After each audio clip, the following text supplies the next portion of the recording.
हमारा single point demand है कि हमें अंडर आर्टिकल 2 एंड आर्टिकल 3 एक ग्रेटर त्रिपुरालैंड का स्टेट चाहिए या त्रिपुरालैंड का स्टेट चाहिए। और ये हमारा डिमांड है क्योंकि हिंदुस्तान में शायद एक ही राज्य होगा जहाँ में ओरिजिनल जो हमारी पॉपुलेशन है, जो हिंदुस्तान की पॉपुलेशन है, वो आज 30% हो गई है। ये 70 साल में जो बांग्लादेश से बहुत लोग आए हैं उनको हमने जगह दे दे के, पनाह दे देकर ओरिजिनल पॉपुलेशन को ही हमने 30% कर दिया। इसी के लिए अगर आज हमें अपनी सभ्यता, भाषा और आइडेंटिटी और कल्चर को बचाना होगा तो हमें 6 शेड्यूल के अंदर जो ग्रेटर त्रिपुरालैंड का राज्य है वो हमको देना चाहिए और गवर्नमेंट ऑफ इंडिया को ये हमारी मांग है कि आप ये हमें दीजिए। तो मूल रूप से जो अभी जैसे आप बता रहे हैं कि बाहर से लोग आते हैं, बांग्लादेश से, बाहर से मतलब कि हिंदुस्तान से नहीं आ रहे हैं, बांग्लादेश से।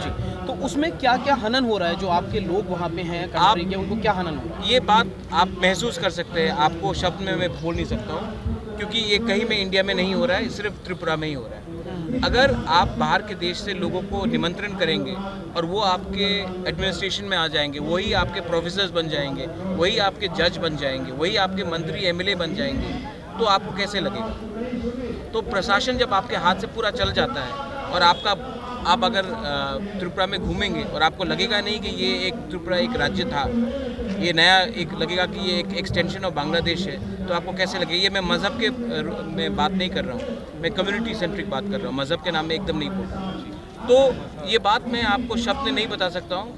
आप लोग आइए कभी और आप त्रिपुरा को देखिए, आपको नहीं लगेगा बहुत पार्ट्स में कि ये एक इंडिजिनस राज्य था जो 5000 साल से कायम था और 70 साल में हम बर्बाद हो चुके हैं। एक अंत में महाराज जी ये जानना चाहेंगे, जो ये आप प्रोटेस्ट कर रहे हैं, इसमें क्या आपने केंद्र सरकार को ज्ञापन दिया है या किस तरह ये प्रोटेस्ट केंद्र सरकार को ज्ञापन दिया है? यहाँ में हम काउंसिल में पावर में भी है त्रिपुरा में, अब हमारे संग 8 एमएलएज भी हैं और IPFT और त्रिपुरा मोथा 2 अलग अलग पॉलिटिकल पार्टीज हम एक हो चुके हैं इस डिमांड में।